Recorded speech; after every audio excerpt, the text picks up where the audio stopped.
Have you ever watched the Gaither Homecoming videos, those legendary gospel gatherings filled with Southern gospel greats, and wondered, where are Bill Gaither's children?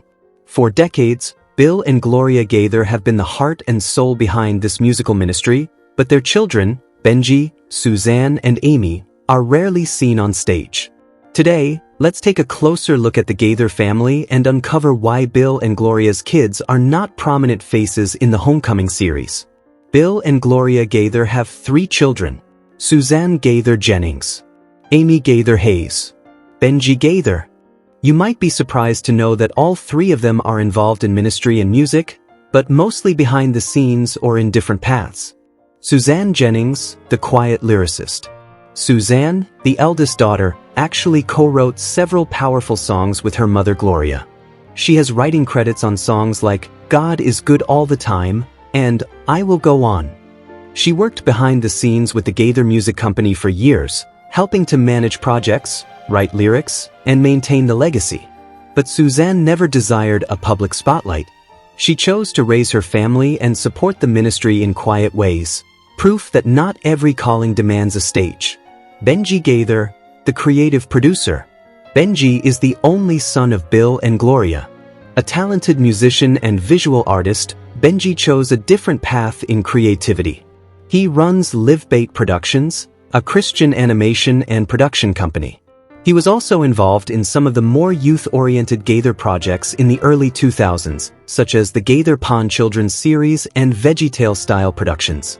Benji's heart has always been in storytelling and animation, reaching younger audiences through fun and faith-centered media. He's not a performer in the traditional sense, which is why you don't see him singing in the Homecoming lineup, but his fingerprint is on many Gaither children's projects. If you could change one thing about your dad, what would it be? Problem with that, I was afraid it'd be a domino effect, and then it'd change everything else, and then he wouldn't be dad. I don't think I would change much. I mean, he's dad. He's, it's just how he is. He's weird. He's very strange. Yeah. How's he weird? He's just sort of not there a lot of times. He's real complicated. I mean, You think he has attention deficit disorder? No. No. You don't does really? it selective. Yeah. Selectively. It's like he has a little bit of everything and then a little bit of nothing. I mean, it's just like, I don't know. It's Because his strange. concentration skills are phenomenal on whatever it is he's concentrating on. What he wants to concentrate. Yeah. We're all having a conversation. We're all eating. We're all engaged in each other. We're being a family, and he's over there just eating, not saying a word. And he hasn't said a word forever. And then just out of the blue, he'll say, Gloria, did you take care of that? We all stop, and she says, what? And he'll go, the garden, the mulch. And you weren't talking about mulch? No. Not anywhere near. So it's autistic then? He's like Rain Man, except he's no good at math.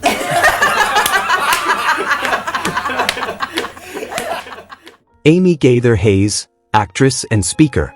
Amy, the youngest, is a poet, actress, and dramatic speaker. She has appeared occasionally in Christian women's conferences and has performed spoken word pieces, even recording an album of readings. Amy is gifted in drama and interpretation, but not primarily as a singer.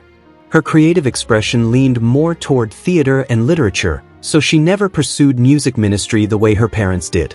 Amy has occasionally appeared in very early Gaither events, but her focus has remained elsewhere, raising her family and using her gifts in small, intimate venues rather than big stage performances. So why aren't they in the Homecoming videos? The answer is simple. Bill and Gloria never forced their children into the spotlight. Each child was given the freedom to follow their own calling, even if that meant staying out of the camera's eye. Bill Gaither once mentioned in interviews that he and Gloria felt their legacy would be secure if their children simply loved the Lord and lived honest lives of faith.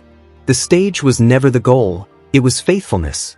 While many artists raise their children to follow in their exact footsteps, the Gaithers took a gentler, more private approach. And that's why you'll rarely see Benji, Suzanne, or Amy among the Homecoming performers. They are there, in the DNA of the ministry, in the songs, the writing, the prayers, but they chose quiet devotion over public acclaim. So next time you watch a Gaither Homecoming video, remember, while you may not see the Gaither children up front, their influence and their family's legacy of faith is still very much alive in every note, every lyric, and every warm smile shared on that stage. Don't forget to like, comment, and subscribe for more inspiring stories behind the Gaither Homecoming legends. God bless you.